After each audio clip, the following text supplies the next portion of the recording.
Bonjour, aujourd'hui nous allons vous présenter les impacts de la créatine sur la performance et la récupération lors de l'entraînement en hypertrophie.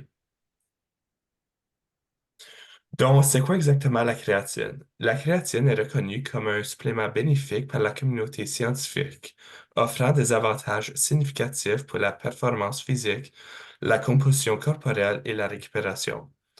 En augmentant le niveau de créatine phosphate dans le corps, la créatine permet une régénération plus rapide de l'ATP lors d'efforts intenses et courts tels que ceux rencontrés en haltérophilie, ce qui se traduit par une disponibilité accrue d'énergie au niveau musculaire pendant l'exercice. De plus, la créatine favorise la rétention d'eau à l'intérieur des cellules musculaires. Dans cette vidéo, nous nous concentrerons principalement sur les effets de la créatine sur l'hypertrophie musculaire, la performance sportive et la récupération. Donc, nous allons vous parler un peu de l'effet sur l'hypertrophie musculaire.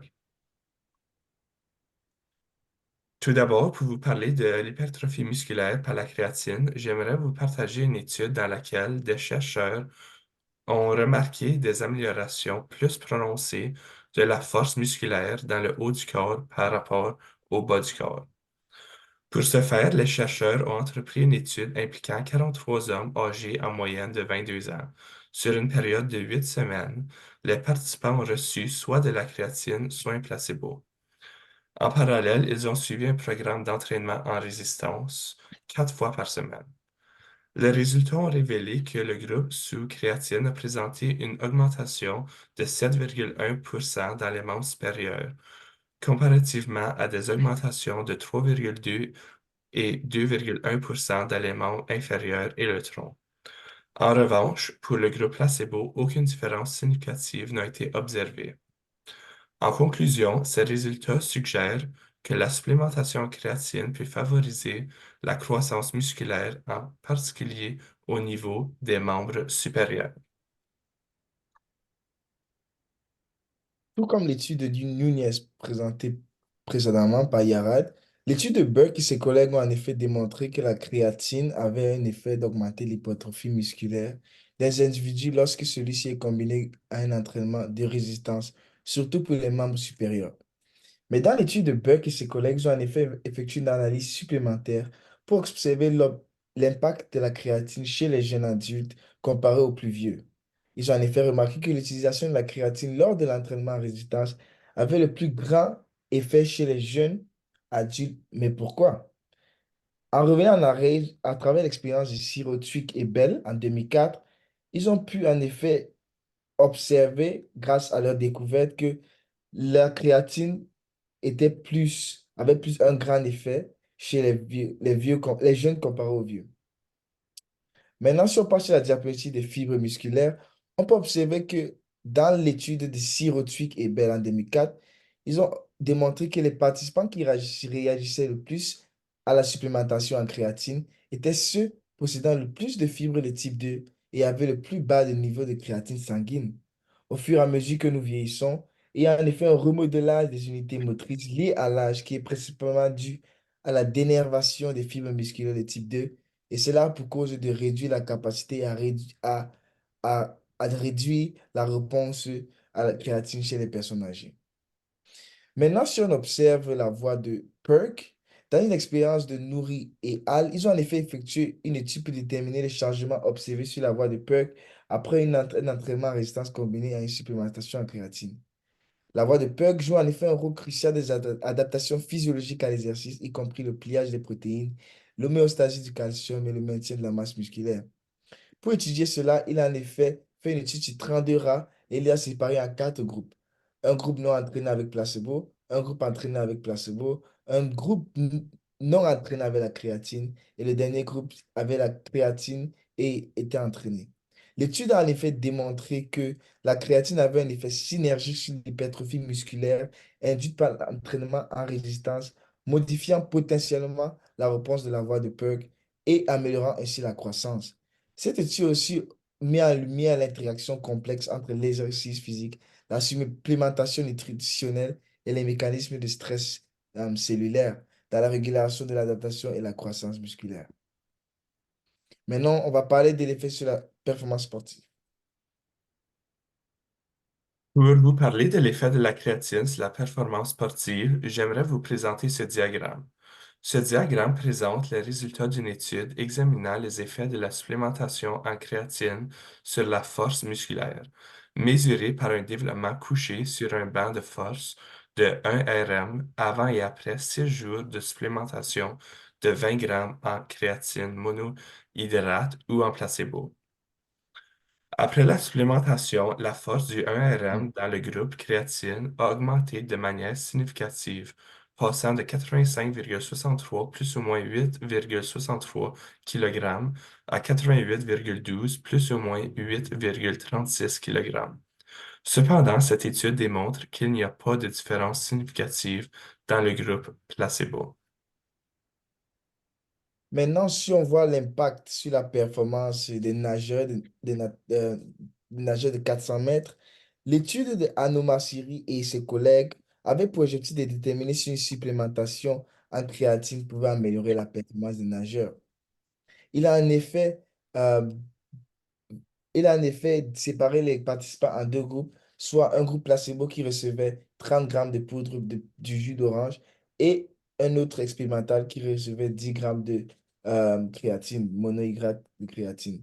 Les résultats ont démontré que la performance chez les nageurs est augmentée légèrement euh, chez le groupe expérimental lorsqu'ils arrivaient aux 40 derniers mètres de la course.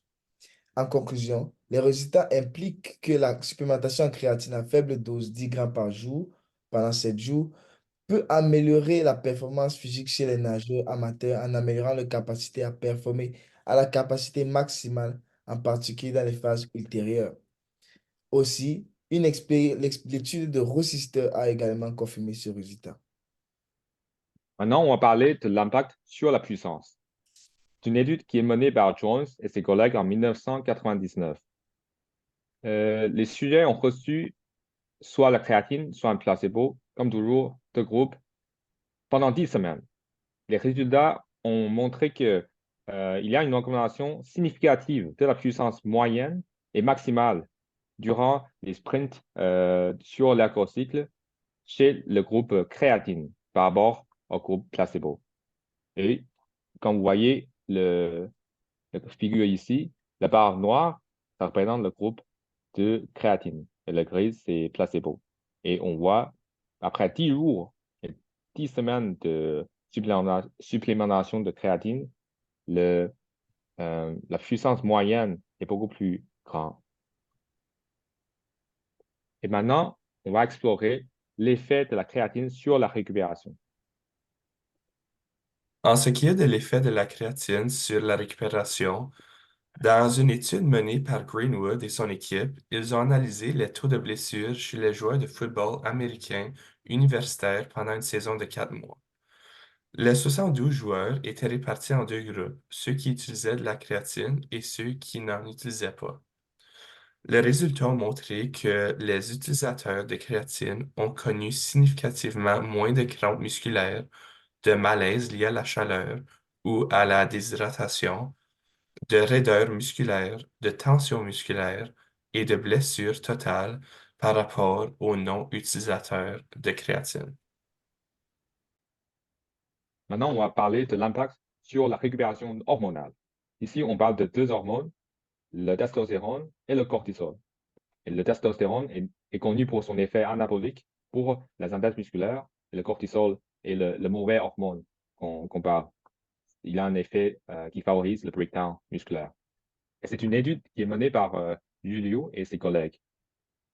Et dans cette étude, on donne les participants deux supplémentations, la créatine et le HMB. Ici, le HMB, c'est un supplément qui favorise la synthèse musculaire. Mais vu que notre sujet, c'est la créatine, ici, on ne va pas beaucoup parler à ce sujet. Les résultats ont révélé que la supplémentation combinée en créatine associée au HMB chez les rameurs de haut niveau augmente le taux total de testostérone en maintenant le ratio testostérone sur cortisol. Cela peut se traduire par le fait qu'ils ont la supplémentation en créatine et HMB favorise la synthèse musculaire tout en diminuant le breakdown. Alors, maintenant, on va parler de l'effet sur le lactate et la fatigue musculaire. D'une étude qui est faite par Micas, Perret et ses collègues. En tant que pré-test et post-test, les sujets performent 3 séries de développé couché jusqu'à l'échec, à l'épuisement musculaire. On divise ces gens en deux groupes, un groupe de placebo et un groupe qui prend la créatine. Et on trouve que le groupe qui prend la créatine a fait plus de répétitions en post-test, mais en même temps, son niveau de lactate est aussi beaucoup plus élevé pendant la récupération. Et ici, la récupération, on parle de 5 minutes, 10 minutes, 15 minutes et 20 minutes après l'exercice. Et je vous demande de regarder cette figure.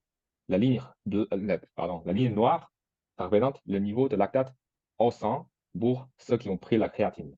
La ligne grise, c'est aussi le lactate, mais pour le groupe placebo. Et on trouve qu'après 5 minutes, 10 minutes, 15 minutes et 20 minutes, il y a toujours une augmentation de lactate au sang chez les personnes qui ont pris la créatine. Pour conclure, même si la supplémentation en créatine a amélioré les performances lors du test de force jusqu'à l'épuisement musculaire, mais les valeurs de stress métabolique et de fatigue musculaire étaient aussi plus élevées pendant les 20 minutes après l'exercice. Finalement, on va parler de l'effet sur le dommage musculaire. C'est une étude qui est faite par McKinnon et ses collègues. Les sujets sont des personnes non entraînées et sans historique d'utilisation de créatine. Comme toujours, on divise les gens en 3 groupes. Un groupe de contrôle, il ne reçoit rien. Un groupe de placebo, qui reçoit le glucose. Et d'un groupe expérimental qui ont reçu la créatine. Le pré-test, c'est tout simplement une test de force maximale de fléchisseur du coude. Donc, c'est le biceps. Après le pré-test, on leur demande de faire 6 séries de petites contractions excentriques pour induire le dommage musculaire. Donc, c'est leur entraînement. Après l'entraînement, on leur demande de faire un post-test aussi concentré sur la force maximale de fléchisseur de coude. La façon dont on mesure le dommage musculaire est, premièrement, la perte de force musculaire. Donc, c'est vraiment la perte de post-test. Non, c'est plutôt le pré-test moins post-test. Donc, c'est la perte. Et deuxièmement, c'est par rapport à... Non, c'est au sujet du DOMS. Le DOMS, c'est le Delayed Onset Muscle Soreness. C'est vraiment le sentiment de fatigue, d'épuisement et de douleur ressenti par les participants au niveau musculaire. Ça se passe surtout après 1 jour, 2 jours ou même 1 semaine. Et le résultat démontre qu'il n'y a pas de différence significative entre ces 3 groupes au niveau de perte de force ou de DOMS. Alors, cela se traduit par le fait que la supplémentation en créatine n'a pas d'effet sur la récupération de dommages musculaires. Et on trouve un résultat similaire pour l'étude de Johnson. En conclusion, la créatine a un effet significatif sur l'amélioration hypertrophique. Ceux qui possèdent plus de fibres musculaires de type 2 sont plus susceptibles d'en bénéficier. Deuxièmement, la créatine favorise le développement de la force musculaire, la performance sportive et la puissance moyenne et maximale.